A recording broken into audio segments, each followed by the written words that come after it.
It was April 24th, 1837. Nearly 11,000 dead and another 9,000 wounded. A price paid by the men of Srinagar, Leh, and Tashigang alike to crush the Khanate of Kalat and bring Balochistan under the Maharaja's thumb. The corpses were still being sent home when the laborers began to arrive, picks in hand, chipping away at the mountains amidst which we fought not weeks prior. Though my memory fades already. Was it the laborers who came first, or the missive ordering me to march towards Sindh? Pay is pittance, but they say securing the mountains and the seas are crucial to the Maharaja's designs, and wealth is soon to follow. For now, my good fortune is that the people of Sindh did not put up a fight. Not until after their surrender, that is. Like in Balochistan, many were sent into Sindh immediately to shut down dissidents, while I returned to Srinagar to finally enjoy my Kashmiri sheer chai and Rogan Josh. I'm glad that politics is not my battlefield. These last 4 years since the surrender of Sindh have brought me relative peace, but I know many of my friends take issue with changes the Maharaja is attempting to make to the empire. Alas, today I must leave my fond memories of good tea and mutton behind and focus on the task at hand. The great foreign threat and ally to the company is distracted, they say. An uprising in the far west wishes to bring back the chains of oppression and slavery in America. And so, we must march against our own would-be oppressors in lockstep. Today we prepare for the Anglo-Sikh War. The first of many to come, I'm sure. From the diary of Major General Zorwar Singh, a reserved man of expensive tastes, stationed at the Himalayas HQ, landowner, and soon-to-be war hero.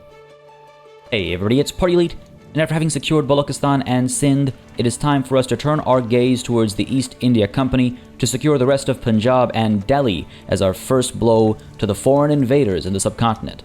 It would have been a bit more ideal if our economy could have recovered a bit more before we had to dive into this new war, but the fact of the matter is we do not know when next Great Britain might end up distracted somewhere else. We do not know if we will have another golden opportunity like this to dive in towards the East India Company and potentially sever their relationship with Great Britain. This is a chance we cannot let slip. So, with that said, folks, it is time to go ahead and declare our intentions to conquer the state of Jaisalmer, use that as pretense to go to war with the East India Company in order to try and secure, like I said earlier, both Punjab and, of course, Delhi. Great Britain, as you can see, may join either side or remain neutral, and that is key to this play over here. We want them to be distracted. We want the East India Company to be alone. So let's go ahead and confirm our play here and cross our fingers and hope that Great Britain decides not to get involved. We'll play it slow for the time being. I'm not going to be adding any war goals because if I add one too many war goals, Great Britain might start paying attention where they otherwise would not. So far, this is pretty promising. A few days have passed and it looks like Great Britain has not yet gotten involved. Let's go ahead and make sure we are making some moves, though. I would like to activate conscripts over in Punjab.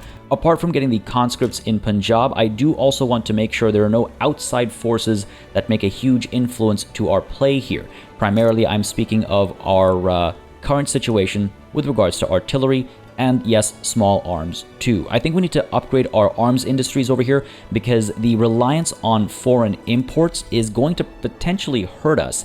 I am going to add another import route, might even include the British market, we'll see about that, to try and reduce the cost a bit further and to ensure that we don't see a goods shortage. But the fact of the matter is that the more we rely on imports from overseas, the more likely it is that the rather massive navy of the East India Company starts shutting down our supply lines and starts causing us some issues as far as, again, the performance of our troops is concerned. If we have a goods shortage, right, it causes huge penalties across the board for a lot of stats. We cannot afford that. So to counteract that and to preempt the possibility of that happening, I would like to upgrade our arms industries. Unfortunately, that means flipping our construction sector to the more expensive option because I do not see another way to go about doing this in a timely enough manner. 31 weeks is probably enough time, but just to play it extra safe, we could even get the road maintenance decree going over here. It's going to happen at the cost of the agricultural industry. I suppose we're preparing for war. All the conscripts are signing up, so we can reduce the throughput of the farms a bit further and try and increase the rate at which this construction goes down. 31 weeks is actually going to end up being, if we take a look over here, I believe it'll be 30 weeks. It looks like both the East India Company and Jaisalmer have begun mobilization. I'm not going to respond in kind. I'm not going to do anything that might bait Great Britain into this war. Patience is of, I think, the utmost importance right now. So Afghanistan has decided to declare us their rivals, and they've become antagonistic towards us. I do want to try and respond in kind. We'll declare Afghanistan to be our rivals as well, get whatever influence we can out of that, and reduce our infamy a bit more quickly. I also would like to try and issue an embargo against Afghanistan. In order to do that, we do have to reduce our relations a significant amount. Normally, I would expel diplomats to get that done quickly. However, it does hurt our infamy. It increases it by 10, and right now our infamy is reputable, sure, but it's not at 0, and we're about to add some big war goals to this current war, right? So we cannot afford any increases that aren't with that in mind. So with that said, let's go ahead and simply begin damaging relations. It'll take some time. We got to get it down to poor relations, which I believe is -30. So hopefully it'll happen quickly enough that we can get the embargo going before the war begins, because if I recall correctly, we currently have a trade route that has been started by Afghanistan that is actually drawing artillery pieces away from us to them. So if we can get the embargo going, we can shut down this import, I should say from our side, this export, and just secure the hold we have over artillery at home. We already have Protect Domestic Supply active over here, but that's not doing enough to shut down any of these trade routes, and we really have to try and prevent the loss of these goods, because again, that's just making things more expensive for our nation, and it's also going to potentially be a bit of a threat for us should we run low on supplies. We've entered the diplomatic maneuvers phase now, and if things remain calm for long enough, I'll feel a lot more comfortable. Lathe has been unlocked. That is excellent to see, making slow progress with the spread of technology. I feel like I might be waiting just a little bit too long to mobilize my forces, and that could be absolutely devastating. I think it's time to make a move, actually. You know what?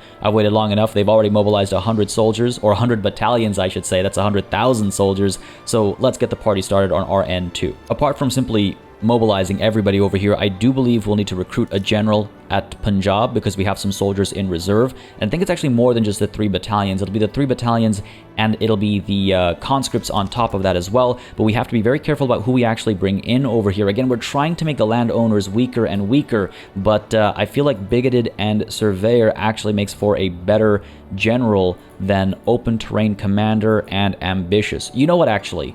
You know what? I don't mind this. I don't mind open terrain commander. That plus 25% is pretty good in flat terrain. A lot of this area should be flat terrain, so we'll go ahead and stick with the rural folks, Nawab Kunwar, and get him in charge of, it looks like, 30 battalions. Let's go for it. Okay, perhaps not 30, perhaps 21, but more than 3. So I'm glad I did that. And now let's go ahead and mobilize all generals. It's going to be tremendously expensive. We are very close to already falling into debt. We have to hope that somebody comes in and bails us out. Let's mobilize all the generals. I mean, we know we're going to need all of them. It's not like we can just have a handful and fend off the East India Company. So let's go ahead and get them all running. Man, the fighting hasn't started and we're already low on small arms. This is a little nerve-wracking, I'm not going to lie. We're going to try and establish another import route. Let's go ahead and bring some in from France and just hope that the East India Company doesn't shut down our shipping lanes. It's going to be a huge problem if they do. Right now, the penalty is 0%. If we see a goods shortage for both of these, it'll be as low as a 50% penalty, and that'll make it absolutely impossible for us to even come close to winning. I want to take a look at our decrees, because I do think we need enlistment efforts active in Punjab. To encourage industry in Balochistan, I suppose we can go ahead and get rid of that over here, get enlistment efforts going on in Punjab. That increases the conscription rate, so we'll get our conscripts a bit sooner, and it also increases training rate, which should keep the fight alive in us for just that much longer. Money is getting very tight as well, by the way. Negative 30k per week is absolutely huge, and there really isn't much we can do about that. If I reduce military wages any further, it'll actually activate their material waste penalty, and that's going to become even more expensive, so we can't do that. This is extremely scary. I'm not gonna lie, that is terrifying, but we have mobilized a nice number of battalions. I'm feeling a bit more comfortable at our current circumstances. We just have to, again, keep an eye on the progress over here and make sure we add those war goals before it's too late, because we're coming very close to that junction. We have to make sure we make our move quickly when the time comes. Oh, it's trouble all around over here. Looks like we have a revolution brewing now. This is real trouble, folks. The landowners are very angry, and as a result of that, they are making the radicalization of this restore serfdom movement absolutely critical. I don't think we're going to be able to pull this off if we don't actually restore serfdom. Is there anything I can make any cheaper to make these people any happier? The only things that are extremely expensive are like production goods. Paper. Fine. Let's go ahead and import some more paper. That might help out. Qing will not be blocked off with the naval assaults or anything like that. So let's go ahead and bring some more paper in, and maybe that'll help some people out and bring their standard of living back in check, and they'll be extremely pleased about that. Who knows? We'll see. But if this revolution continues to brew, we're going to have to give in, and we're going to actually have to restore serfdom, which is a huge and unfortunate step backwards. All right, that's about as much as I'm willing to wait, getting precariously close to the countdown to war over here. Let's go ahead and start adding war goals. No one's declared themselves to be disinterested entirely, so there is still a chance that Great Britain might get involved, but it's a risk I'm going to have to take. So let's go ahead and add some war goals over here. We would like to conquer the state of Delhi, 37.5 infamy being added there. And we would also like to conquer the state, if our infamy will allow, and get another 39 approximately before things start to get really dire. And I do believe we should be able to get East India Company Punjab for just 21.7. We can afford that. It's risky. Means more people are more likely to join against us in future diplomatic plays, but I think it'll be well worth it. So let's go ahead and chase after the East India Company Punjab state as well. And on top of that, of course, we're going to add war reparations, which doesn't add any infamy, just takes some maneuvers. Escalation will now pause for about 2 weeks' time, but there's not much we can do about that. We should start maneuvering our generals, though, make sure they're in the right places, performing the right tasks. All right, Zorwar Singh is a defensive strategist and a mountain combat expert, so I suppose it makes sense for him to start defending this front up north over here. And alongside him, I think we'll also send Alexander Gardner. He is an experienced artillery commander, which is better for offense. He's also a pillager, which does hurt in many ways, and I'm not a fan of that. But he's also brave, which should improve our morale damage protection, as you can see. So all good things with Alexander Gardner over here. Let's get him defending in the mountains as well for the time being. And when we have to flip the switch into attack, at least he'll have that experienced artillery commander plus 20 to offense. That should help us out.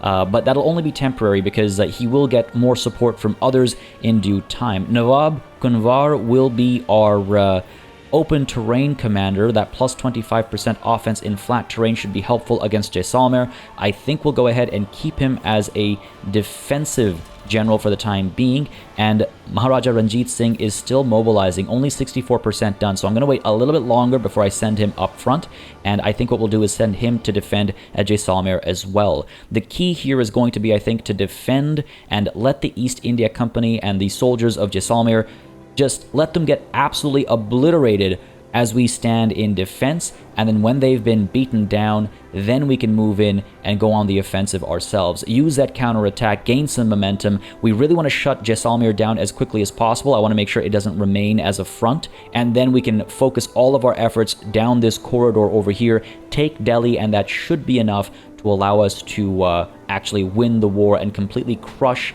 the East India Company and bring their war support down to -100. But let's not get ahead of ourselves.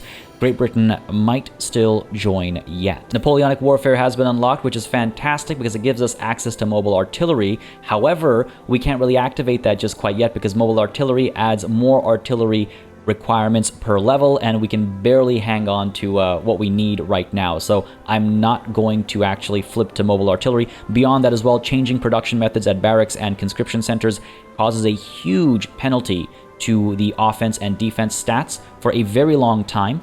It is temporary, but I cannot afford to do that right now. With all that said about our artillery, though, let's go ahead and take a look at our relations with Afghanistan, because it might be... it's nowhere near poor. Nowhere near poor. We're not even halfway there. That's terrible.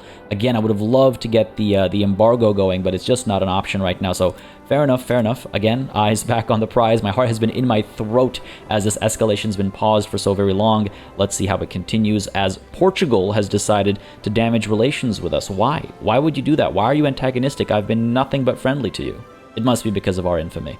Fair enough, it is what it is, the price we pay. And we have entered the countdown to war without any involvement from Great Britain. That is absolutely huge, and it completely changes how things might play out down in the subcontinent over here. Let's make sure that our Maharaja Ranjit Singh pushes up with his mobilization at 99%. That's not too bad. Let's get him You know what? I think I should send him to Jaisalmer just to make quicker work down over here. It'll take 3 days for him to arrive. We'll defend in a few battles and then quickly turn things around. With his numbers and with his capabilities, we should be fine to take Jaisalmer quickly, and then both of our generals can move up to this northern front, and hopefully the 2 generals we have here for the time being will be able to hold the line. My goodness, the numbers are really not in our favor, are they? Well, it is what it is. We're going to just cross our fingers and hope for the best over here. This revolution continues to brew. Radicals continue to grow in number, and loyalists continue to drop in number. I think I'm going to have to restore serfdom. We cannot have a revolution kick off in the middle of all this. Radicalism is critical. There's not much we can do about that. I can try and increase government wages ever so slightly. That'll make the petty bourgeoisie and intelligentsia a little less unhappy. That will cost us a lot of money, but it might reduce the level of radicalism, and it might increase the well, I don't know. I don't know. We'll just have to wait and see what happens with regards to this revolution. If it gets to about 60 or 80 or so percent, I think we're going to have to flip the switch and restore serfdom and fight that fight once again. But let's prepare to fight this fight. The countdown to war has begun. Everyone is headed to their stations, and in 3 days' time, the Maharaja will arrive at Jaisalmer, and in, I think in just a little bit over 3 days' time, war will begin and take over the Indian subcontinent. Here we go.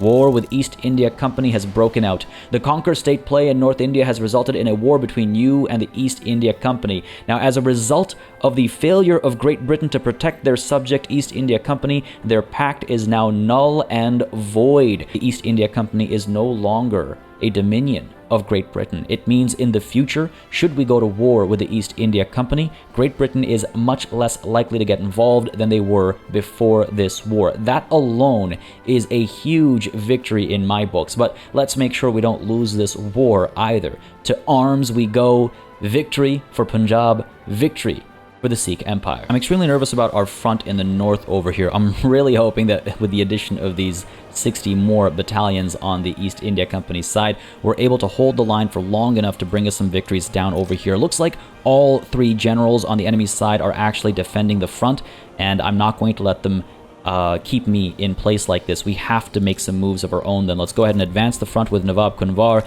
and Maharaja Ranjit Singh as well. Hopefully they'll come out on top and we'll push through. Again, I just need to close this front, and then we can focus our attention up north over here. This is going to be a very harsh, I think, start to the war. If they take absolutely any of our territory, we're going to suffer so much war support loss, and victory will be out of our grasp in no time. Mass communication has been unlocked as the first battle kicks off. That is absolutely hilarious timing. Hopefully we have good news to spread through this mass communication. It does increase our authority a fair bit. That plus 10% could go a fairly long way. Why don't we go ahead and investigate our consumption taxes perhaps? Or is there anything else I can do with that authority to help our situation out? I don't really feel like anything else matters quite as much as a bit more money right now. Sure, we could encourage the resource industry in Balochistan, but I don't think that's going to do enough as far as steel production is concerned to counteract the shortages we're seeing right now. So let's leave that be. Let's instead focus on, yes,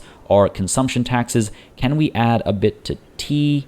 I would love to add this one to furniture. I need another 150 to get the one for furniture going. If we remove the consumption tax on liquor, what's actually worth it?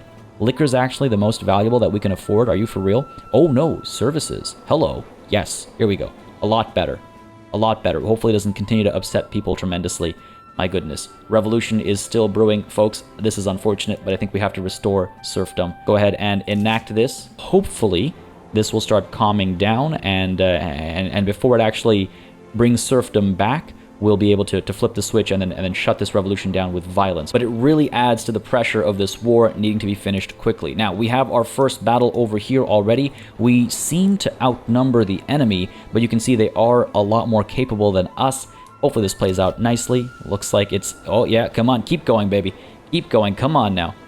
Come on now. I do want to point out that just because a battalion is present doesn't mean it's a full battalion of 1,000 soldiers, and that will become more and more relevant as we go on and as we continue to cause damage to the enemy's armies. Let's take a look at this other front over here. No active battles just quite yet. We are trying to advance Hopefully they don't flip the script on us down over here. A victory up north will be nice, but we need a victory down south over here as well. Looks like we do outnumber the East India Company rather significantly, and it looks like we are making progress over here as well. All right, things are off to a decent start. Victory seems to be happening in this battle over here and this battle as well. Yes, they are going to be long-lasting battles. Let's go ahead and pick up the pace, though, and introduce a few more cuts to this massive war. Oh, would you look at that? British North India and British South India interests have been removed. Great Britain has become completely uninvolved with the subcontinent. That is really quite interesting. So even if we go to war with anybody down south over here, Great Britain won't be interested regardless of puppets or not. And I guess the only reason they had their interest over here was because of the East India Company. This is huge, and this completely changes the course of history in so many ways. I'm curious to see how this plays out moving forward. Our first victory was actually at the other front, and I completely missed it, but we have gained a little bit of territory at Jaisalmer. That's great to see. Unfortunately, it looks like convoys are starting to be sunk now. That is very scary, because in no time, we're going to see that hurt our artillery and small arms supply. Really hoping this construction gets done soon. It'll be about 7 weeks before this is done, and I'm really hoping that expansion is enough to supply us with enough artillery and small arms for the duration of this war. Let's take a look at this front. Looks like we're about to kick off another battle over here. We outnumber the EIC in this one as well. Hopefully that'll... Oh yeah, that's going very nicely in our favor. Ooh, this battle's not looking very good up in the north over here. We are severely outnumbered, and I think we're actually going to lose this one. Like I said earlier, any loss of territory is huge in terms of causing damage to our war support. So if we're about to lose this territory over here, as Romanticism gets unlocked. What funny timing. What a sense of humor this game has at times. Romanticism is unlocked, so why don't we go ahead and focus on the atmospheric engine, which will help us get more productivity out of our iron mines and soon to be added coal mines as well. So sure, atmospheric engine it is, but of course we're not able to push any policy changes as we're trying to enact serfdom to pretend to appease these landowners. But again, let's not get distracted. I think what I need to do over here is swiftly push Maharaja Ranjit Singh to the northern front over here as soon as this battle is done. Oh, would you look at that? Would you look at that? Jaisalmer has been completely shut down. This front no longer exists, which means all of our generals have arrived at the northern front, and we can now focus our attention up over here. This battle will still likely be lost, but if the Maharaja can turn things around right now, I think it'll be good, because we'll recapture the provinces that we're about to lose over here, and I think we need to do that sooner rather than later. Ooh, that is a huge loss. That is a lot of territory we've lost there. I do not like the look of that, and you're going to see immediately a huge hit to our war exhaustion. 1.42 from being occupied, 14% occupied. That's huge. And of course the lack of war goal control is hurting us as well. So we have to turn this around quickly here, because otherwise we'll be in a lot of trouble. We are pushing, we are making an advance over here. Hopefully ours will fill up before the EICs. There it is. And are we looking like we're going to win this one? No, we're not. I don't know if we've caused enough damage before we've flipped the switch from defense to offense over here, but I suppose time will tell. All right, this is looking pretty good. This is looking pretty good. Are we on the offensive here, or are we defending? Looks like we are advancing. So this should turn things around a little bit for us. All right, decent victory. Not the biggest. We just got a little bit of territory. Here's another one.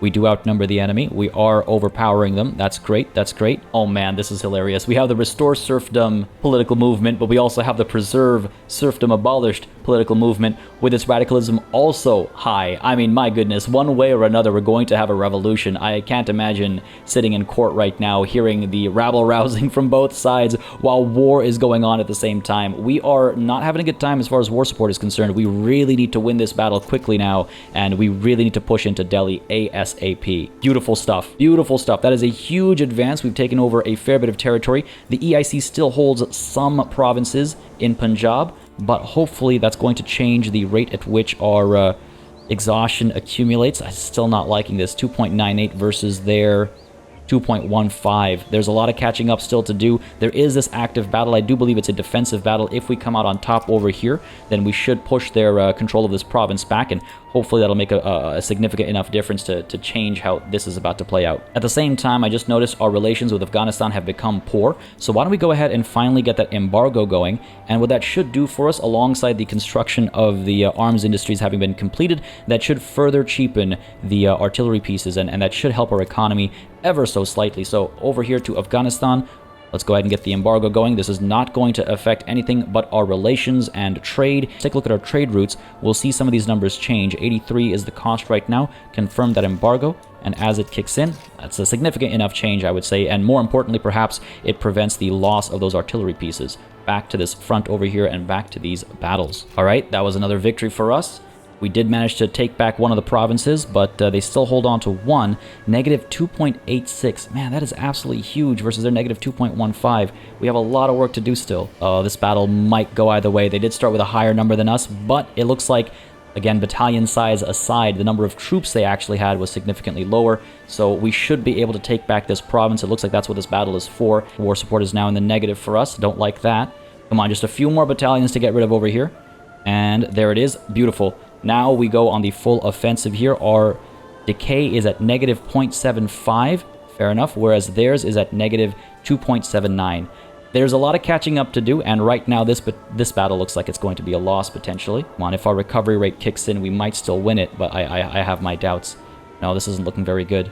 Oh no, this isn't looking very good at all. Come on, baby, come on. Give me something here. You can see some of our soldiers are recovering, but they're just prolonging the inevitable, I would say. I'm not sure if we're the advancing army here or if it's the EIC that's advancing here. I sincerely hope that I think they're going to get some provinces back. We have to prevent them from doing that as best as possible. Looks like our fronts split a little bit over here, and this general is just standing still, looking pretty. Let's go ahead and move him to advance this very same front and just gain a little bit more territory in EIC lands, shall we? Meanwhile, keep our eyes over here at the same time. We're going to lose this battle, but hopefully the follow-up is going to be a glorious victory for us and push us further into Delhi. All right, you can see they've gained a couple of provinces over here. I don't like that.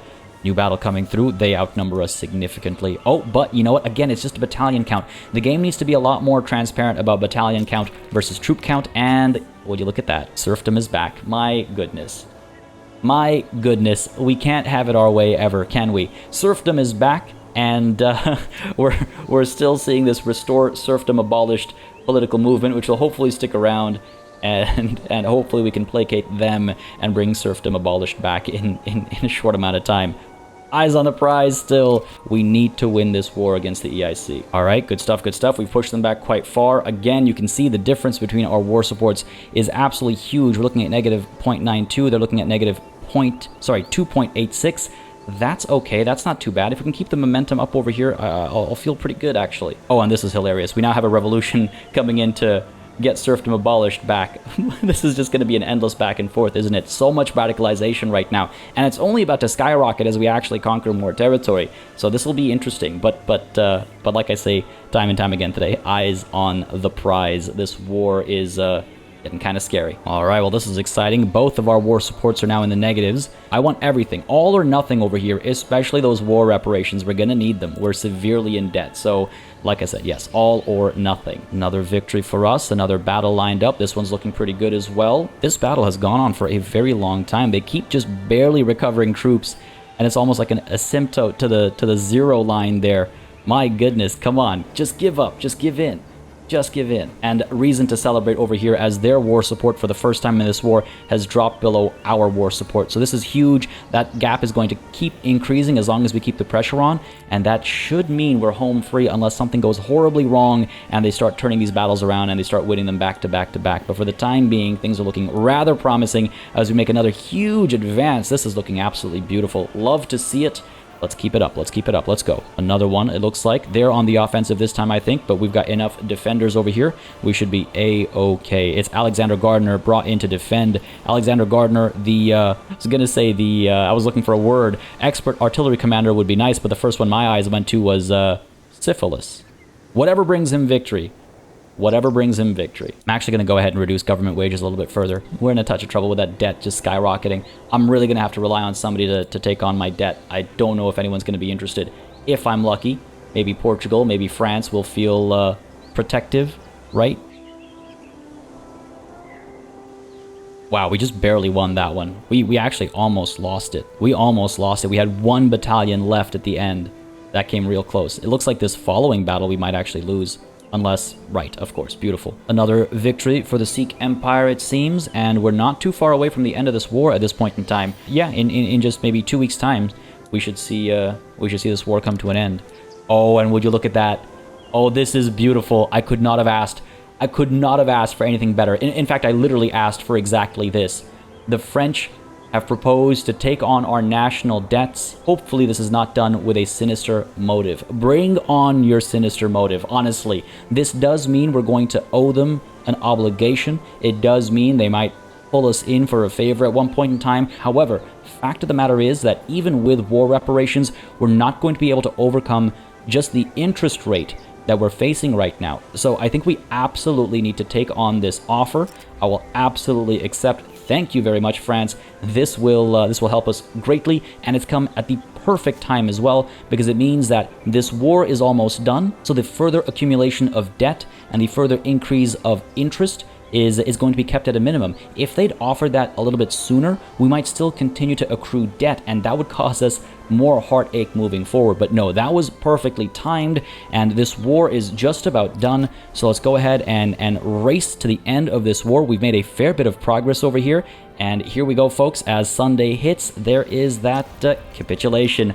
Beautiful. I love to see it. We have conquered Delhi, we have conquered Punjab, and we've gotten war reparations from the East India Company. Not only that, folks, remember, we have separated ties between the East India Company and Great Britain. That means we are able to continue our campaign in the Indian subcontinent with potentially minimal interest from Great Britain. And yes, I use that word intentionally because don't forget, they've actually removed their interests in both North and South India. This is huge for us. This war has worked out perfectly in our favor. And now that we have this revolution brewing, serfdom abolished, we have a 51% chance of success every 180 days, which is actually quite nice because we get what we wanted originally. And if the other side wants to get a revolution going again, then we can just crush it using our military might. But let's go ahead and very quickly start to abolish serfdom once more. That is definitely the way I want this to play out. Thank you very much. Radicalization has been going through the roof for a very long time, but of course our recent conquests pushes it even further up. Plus 9.59 million. A huge number of that is, of course, from conquest. Yeah, 7.1 million is from being conquered by a foreign country, that foreign country being ours. And then loyalists, actually, have been slowly increasing as well. We need to get on this right now. I think that's our next priority. This victory over the East India Company is huge on so many levels. Let's go ahead and make sure we are shutting down any of these goods shortages so we can keep costs at a reasonable number. Our economy is looking fantastic with the diplomatic pacts over here especially. The East India Company owes us 10K in war reparations every week. That is huge. What else do we have as far as goods shortages? Looks like we're okay otherwise, but take a look at this devastation over here. 7% there, and up over here we have 9.54. You know what? That's not as bad as I was expecting. That's not that bad at all. That means Sikh market access over here is pretty good. We're going to immediately go to incorporate Delhi for sure. That is a huge amount of GDP to supplement our existing GDP. So bring that on. And on the topic of GDP, take a look at this spike.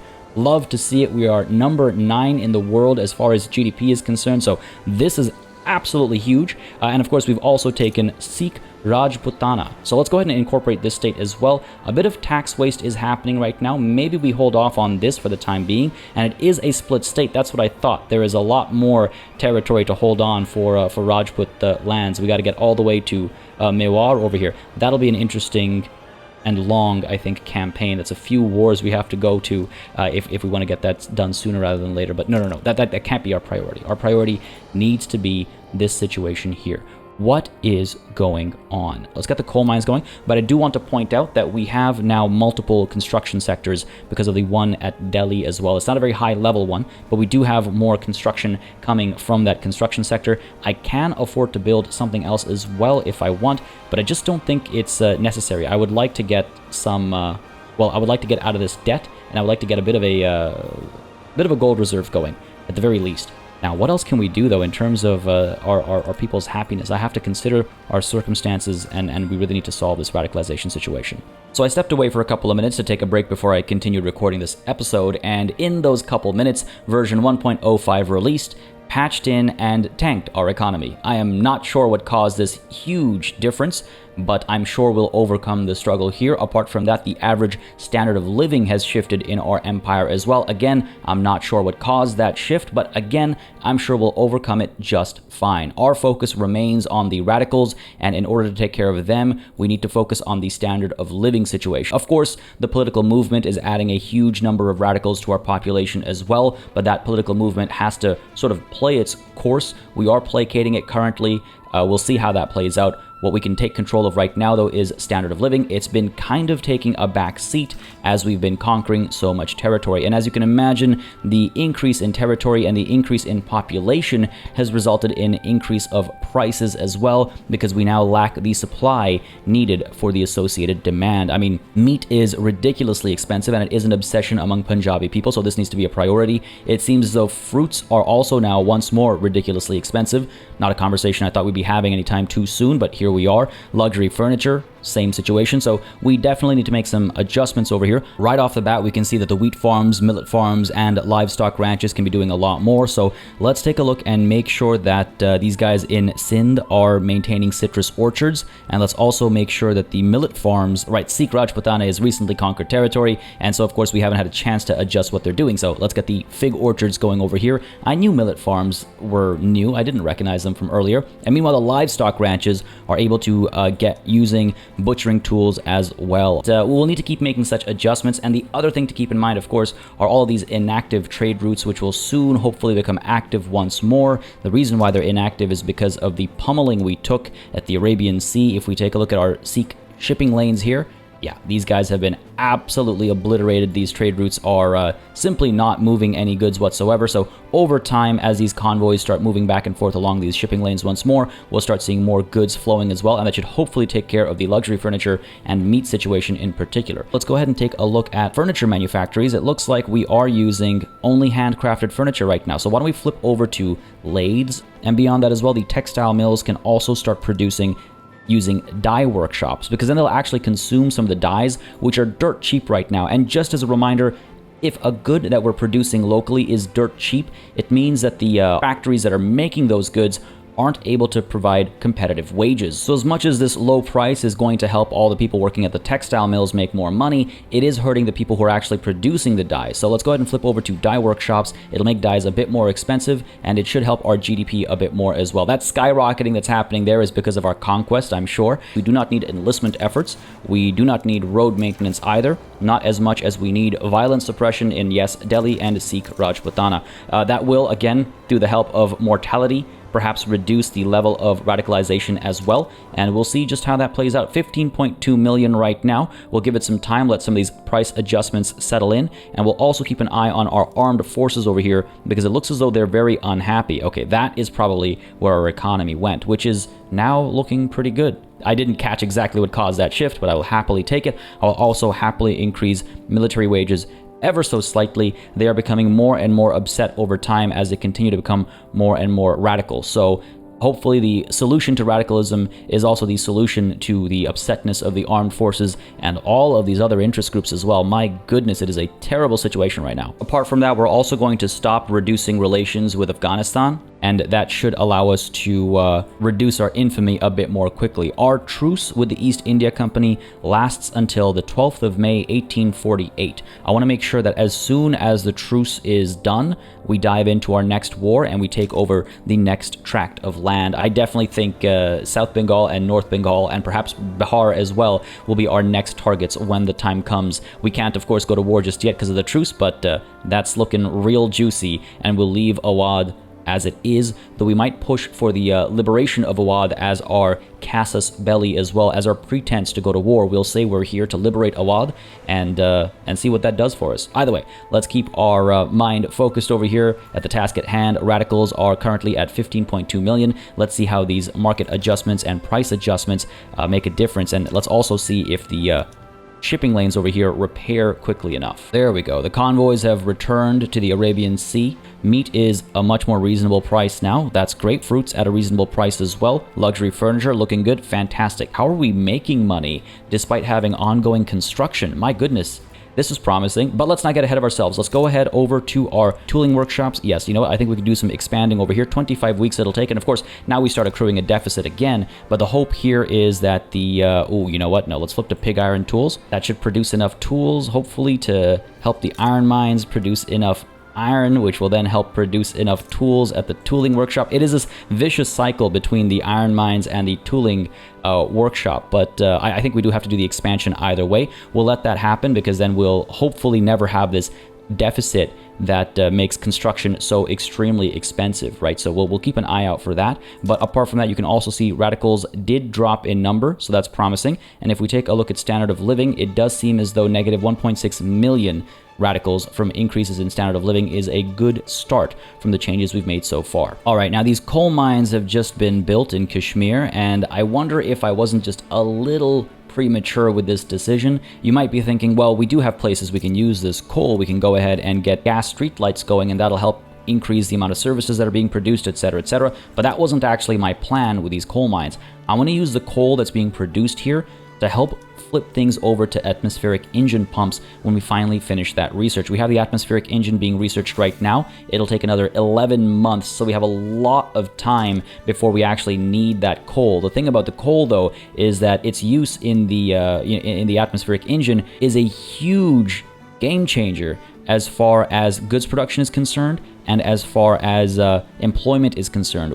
If we take a look at the iron mines as well, where we can also use the atmospheric engine, you'll see the amount of iron being produced gets significantly increased. It, of course, does consume some coal, but again, you can see the switch from laborers to machinists, and that's a nice change for us to have moving forward, because hopefully we'll see some changes in people's interest groups and things like that as a result of those changes. Now, we also have changes in terms of radicals. The number continues to drop. That is good to see, and hopefully that rate maintains itself. At the same time, if we take a look at loyalists, seeing a little bit of up and down over here, I don't mind that. Hopefully the up happens more often than the down. At the same time, our economy is looking fantastic. We're just working on the tooling workshop now. Once that's done being built, our, oh my goodness, this negative 18K will be gone, and we'll be making so much money. The diplomatic pacts are probably helping a significant amount over here. We can see a slight drop in the amount of money the East India Company was making. I'm not sure if they got into another war or something, or what happened, but since they're making less money, we're making less money off them as well. That's okay. I'll take whatever I can get. This is going fantastically right now. So fantastically, in fact, that they want to build a monument to the Maharaja. A statue of Maharaja Ranjit Singh was commissioned and has been suggested that it be displayed proudly in Punjab. Ambitious is how you would describe the look on the face of the statue when it smiles down on you. Eyes that flicker in the opposite direction of the sun. Though maybe you're just imagining it. A monument worthy of the Maharaja increases our prestige for 5 years, but it also makes pops in Punjab more radical. Or perhaps not everyone wishes to be reminded of the Maharaja. Landowners will be disapproving of this decision. Landowners, what are you looking like right now? Oh my goodness, their clout continues to skyrocket. Every time we conquer more territory, the sheer number of landowners just skyrockets, and so their clout keeps sort of reacting to that, obviously. As hard as we try to keep them down, they keep rising up, but it's okay. We'll keep working at it, and as soon as we get rid of serfdom again, their clout will drop, because again, that's giving them a huge plus 50%. Either way, I don't think I'm really concerned about their feelings, but I also don't think I want to skip out on the increase to prestige. Yes, more radicalism is going to come out of this monument, but hey, I'm sure it'll be just fine. I mean, I say that, but we just saw this bump up to 13 million, so that's not ideal, but hey, we'll be fine. We'll be a-okay. Let's free up some convoys and make some more money for our trade centers and get rid of this trade route. We'll keep the luxury clothes and clippers still coming through. This trade center in Punjab is just not making enough money, eh? I wonder if we can adjust some of our tariffs then to allow for the greater flow of goods. Let's go ahead and remove the tariff on dyes. Let's go ahead and adjust the tariff on porcelain as well. And let's also adjust the tariff on iron. Oh, it looks like that's right down the middle. We could reduce it further, obviously. We're currently importing iron. So if we go ahead and focus on protecting domestic supply, we'll get rid of the tariff completely. And maybe that'll make some adjustments, and maybe these guys will start leveling up a little bit more. I'm not sure if that'll be enough to have made a difference. Nah, it doesn't seem to be the case. Nope, doesn't seem to be the case at all. Because I think a lot of our trade is actually happening from this trade center at Sindh. And of course, that makes sense. We have the ports over here, and so everything that needs a convoy is going out or going to Sindh. And it seems as though even what could be done through Punjab is being done through Sindh instead, like Ching, for example, and Persian trade routes are going through Sindh. Meanwhile, over here, the tooling workshops are almost done, and that should really help out with the cost of tools, and that should make some of these other businesses a lot more profitable as well. And on top of that, of course, it'll also help our economy as the construction goods stop costing us any money. So all good things all round. There we go, one more week over here, and take a look at that. We are making money, ladies and gentlemen. I'm so pleased that we've been able to recover the Punjabi economy, or rather I should say the Sikh Empire's economy, so quickly. We should take a look at our development barracks over here and perhaps switch all these guys to using the new technology we just acquired, and that is mobile artillery. Yes, it will make artillery significantly more expensive, but we do have a bit of leeway over here. And again, as a reminder, if we actually switch, there is a time during which we'll get this huge negative due to equipment adjustment. Now, this takes some time to go away. It does eventually go away. So we want to make sure we're pulling the trigger on this change before war is right around the corner. So I think now's the time to do so. We'll keep the conscription centers as they are. There's no reason to rush these guys into using more advanced equipment. I think we'll be okay. But let's at least get the barracks going, and we can also consider perhaps importing more artillery if we feel it's necessary, if it's going to get that much more expensive, if there's a good import route out there, which there unfortunately isn't. What about our existing ones? Any of these going to level up anytime soon? How about this one from France? It's going to stay level 4. Excellent. A few more convoys, and this will actually grow to level 5. So, over to Sindh we go, and let's go ahead and upgrade the port over here. It'll take 15 weeks, not a very long time, and that should help us just upgrade some of our trade routes a bit further. There is the paddle steamer unlocked, so that's actually going to add to our convoys without us having to invest in the ports over here. Interesting, actually. The technology wasn't enough to get enough convoys to upgrade this trade route, so it's a good thing that we're upgrading the port either way. Separately, we do have field works spreading now, which is wonderful, because if I wasn't going to get this through spread, it would be the next technology I wanted to research. Field works gives us plus 10% army defense, just flat out as a result of having the technology, so I will take it very gladly. And serfdom has been abolished.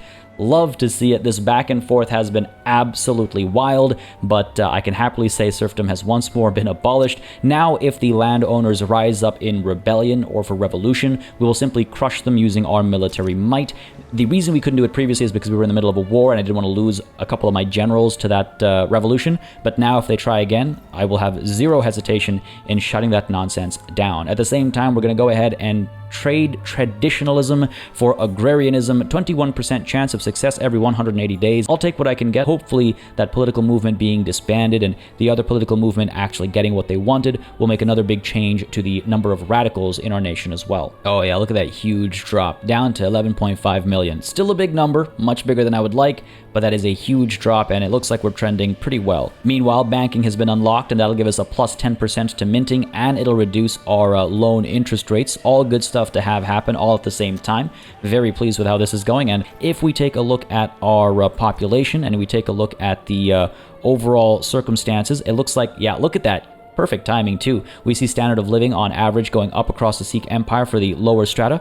For the middle strata, it seems as though we're slowly creeping upwards here as well, though they are on average paying a bit too much for a few things. If we can further cheapen luxury furniture and clothes, that'll be good. And if we can further cheapen paper, they'd like that quite a bit as well. There are options on that front. We'll take a look at them in a moment's time. There's some technology that if we research, I think we'll be able to get help across the board, actually. So we'll try and chase after some of those. Meanwhile, the upper strata are feeling pretty good as well. Looks like they're getting an increase in standard of living as well, though on average, they too are paying too much for clothes, furniture, both regular and luxury alternatives.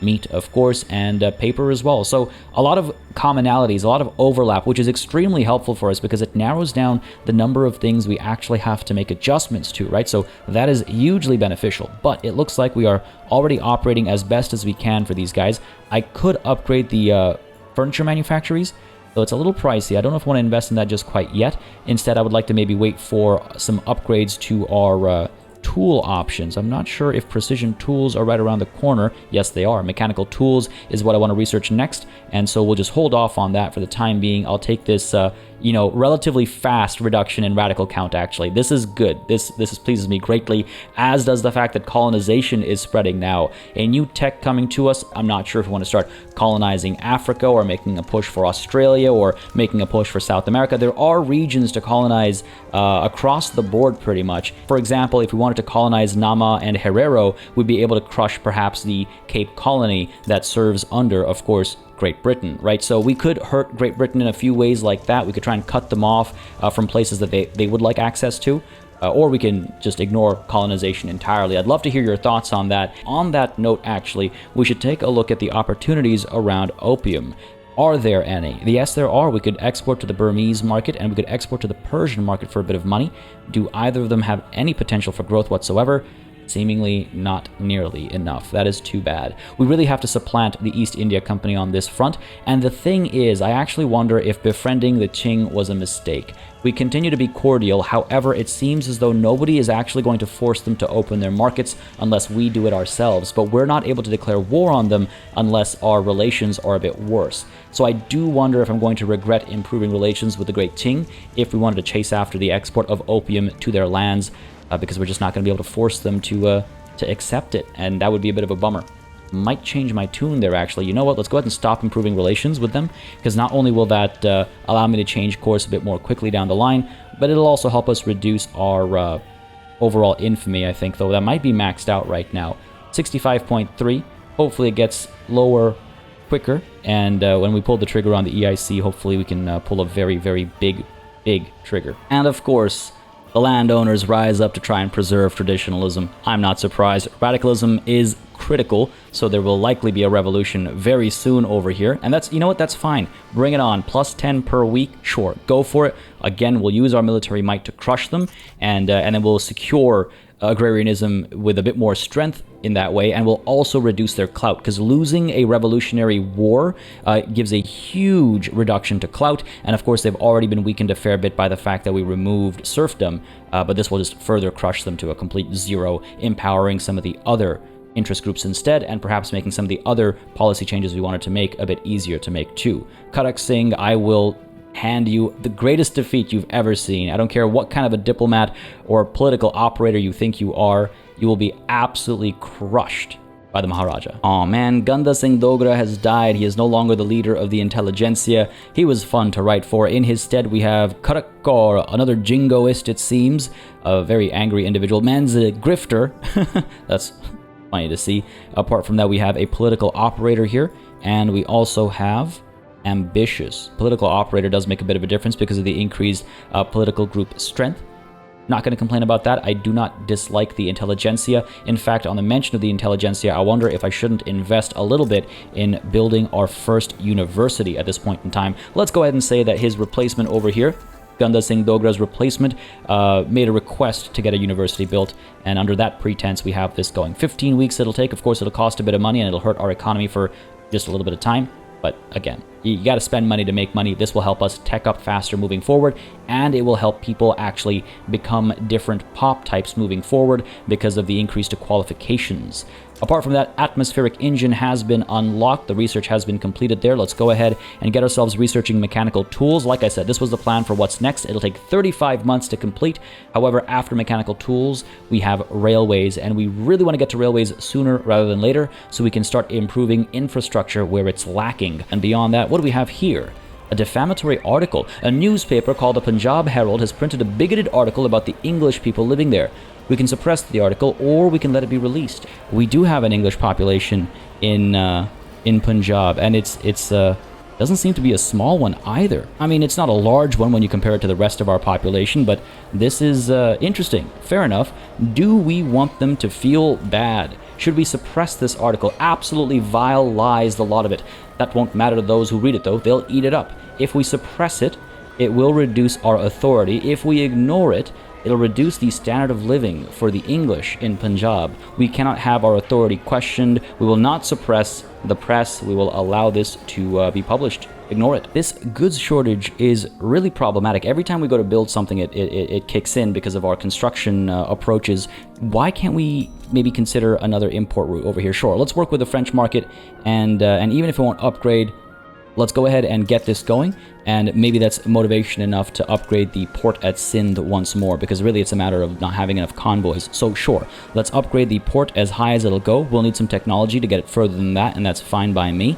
Beyond that, we'll also probably want to get the shipyards going here too, just to build our own ships rather than having to rely on imports, not just for the port, but also for the naval base that I want to eventually build at Sindh too. I should perhaps get started on that sooner rather than later, even though it's not really going to make much of a difference in any upcoming wars. To build a large navy takes a very long time, but it does look like in our upcoming wars, the French might actually take particular interest. They've got the North India interest finally activated after a very, very long wait. I was hoping that would happen closer to the beginning of our campaign, but here we are with the French more likely to join us as we push in against the East India Company in the future. That is quite a curious development. And revolution is upon us.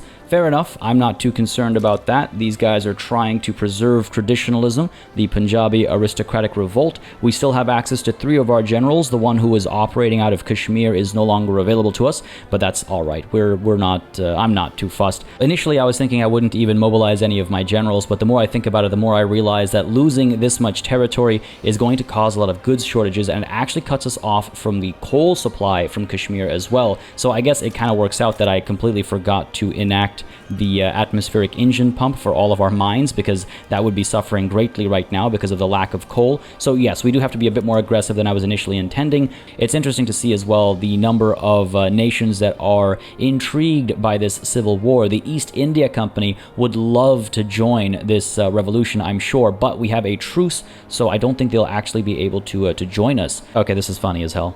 The Punjabi aristocratic revolt started an import route for artillery from the Sikh market to the Punjabi aristocratic revolt market. It is currently predicted to grow to level 2. You think I'm going to let you do that? What kind of an idiot do you take me for? What kind of an idiot do you take me for? No, get an embargo going. That's some real separatist logic for you there. Come on, get out of here. Well, that was a bit of a surprise. Bhutan has joined in this attempt at a revolution. Didn't think we'd be betrayed like that. How dare you, Bhutan? How are you even going to get here? What was the purpose of this involvement? Hopefully, as this war breaks out, we'll very quickly bring it to an end. And at the same time, it seems as though the Maharaja, before leaving to the front, has intervened in the political process. He's taken a personal interest in the ongoing debate concerning agrarianism. We will absolutely have our will done. The intelligentsia will be a little upset, but it'll increase the success chance of enactment by 20%, which is no small amount. It is a shame to see Zorwar Singh on the other side of this war. It really is a shame, considering the introduction was dedicated to him today, but hey, it is what it is. We need to turn this around, though, because as you can see, our war support is dropping. Now, they're not looking like they want to advance the front either, and that makes sense. Why should they? Because they're perfectly fine as they are. Our war support is dropping sooner than theirs, but hopefully this little bit of time we've waited has allowed some of these guys to replenish in number. Close. Once we get a couple of these guys a bit more replenished, I think we'll turn back around and start advancing once more, as fractional distillation here has been unlocked. Not anything we can do with it just quite yet, but maybe getting some food industries going is not a bad idea, actually. This is excellent. Intensive agriculture has started to spread to us. This one's a big one because the technology it leads to in 2 steps is vital to plantations, so that's wonderful to see. We'll use that to our advantage as soon as we can. On the topic of advantages, let's go ahead and flip this to an advance, move forward, both of you alike, and hopefully we've done enough to actually overcome the enemy here. Not liking these numbers. Not liking these numbers at all. Come on now, bring them down. Oh, okay, beautiful. Wow, that was a huge turnaround. My goodness, look at that. We're the pink, orange are the revolutionaries. Look at that sudden change in the tone of this battle, and hopefully that will, in fact, yes, turn things around. We needed a victory here. We absolutely needed this. And with this done, we're going to gain a huge tract of land, and that should finally, hopefully, flip the script on war exhaustion as well. Yes, beautiful. At the same time, it seems as though we have industrial barriers showing up in Punjab. Factories in Delhi are refusing to hire Nepali people, owing to their status as second-class citizens in the Sikh Empire. I know, us businessmen have a reputation for only caring about the bottom line. That may be true for some, but the way I see it, any venture must be built on a strong foundation of values. The Nepali don't understand those values. How could they? Those are our values. My goodness. Reading some of this stuff out loud is like, oh boy, don't quote me. If we say all hands are needed to build a future, the Sikh priesthood will be a little upset at us. They're currently neutral. Should they get, to -5, pious fiction will start causing hurt to education access. We're not there just quite yet. We could instead say these are jobs for the Sikh, and that would hurt manufacturing industries in Delhi. and it'll reduce the standard of living for Nepali people. No, you know what? All hands are needed to build the future. That's the future we're trying to build, right? If we're going to unite the entire subcontinent under one banner, we have to get used to working with people of other walks and from other cultures and all that good stuff. So all hands are needed to build the future, to build our collective future, not the futures of these guys who are dying in these battles, though. That's what you get for standing against the tide of change, I suppose. We've done such a good job in reducing the number of radicals as well, and all of a sudden with this war, the count of radicals has started going up again. Hopefully once the war is done, we'll see a rapid reduction. Hopefully the market balances out and meat production and stuff gets back on track, because Pashtunistan did provide a fair amount of meat, and I think that's where a lot of the expense is coming from. But apart from that, we really ought to just keep an eye on the changes when this war is done. Though there is now discord within the Sikh priesthood. What is this? An influential faction within the Sikh priesthood has grown frustrated with their co-members' neutrality on the topic of agrarianism. Themselves in favor of the law, they have now resolved to form a separate political faction intent on passing it.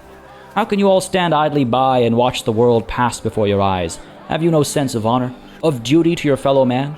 I say nay to such lack of ambition, and I dare say I am not alone in this. Would their support the bill shall pass, or the rural folk extend an open hand to these mavericks? That will strengthen the rural folk, and it will still increase the enactment success chance of agrarianism, though if we get the support of this separated group of Sikh priesthood supporters, not only will it reduce the attraction to the Sikh priesthood, it'll also increase the success chance by a little bit more. So why don't we go ahead and, yes, take the support of this faction and hopefully get agrarianism in this next cycle. Hopefully. It does make a very big difference. I will do anything in my power to enact it sooner rather than later. And there's the capitulation of the Punjabi aristocratic revolt. Excellent, and you will see a huge change in the power structure amongst the interest groups in our nation. So the landowners are now at 0%, again having lost a revolutionary struggle. Their clout drops immediately, so they won't be causing us any trouble for the near future. It does look as though Bhutan remains in this war. I really hope we can just, oh, are you for real? Okay. It'll take some time before they're willing to give up, I suppose, but once it happens, we'll make it happen. This war will otherwise stick around, and our mobilized soldiers will remain mobilized, hurting our economy. That is really frustrating. It's not like I'm going to capitulate to these guys. All right, fair enough. Now, the cost of meat has dropped a little bit since our victory, but not by nearly enough to make me feel secure in the situation. So let's establish another import route over here, bring it in from Makran shore over land, or perhaps from... Yeah, let's keep it to Makran. Very well. And let's see if that does enough. It does do a little bit.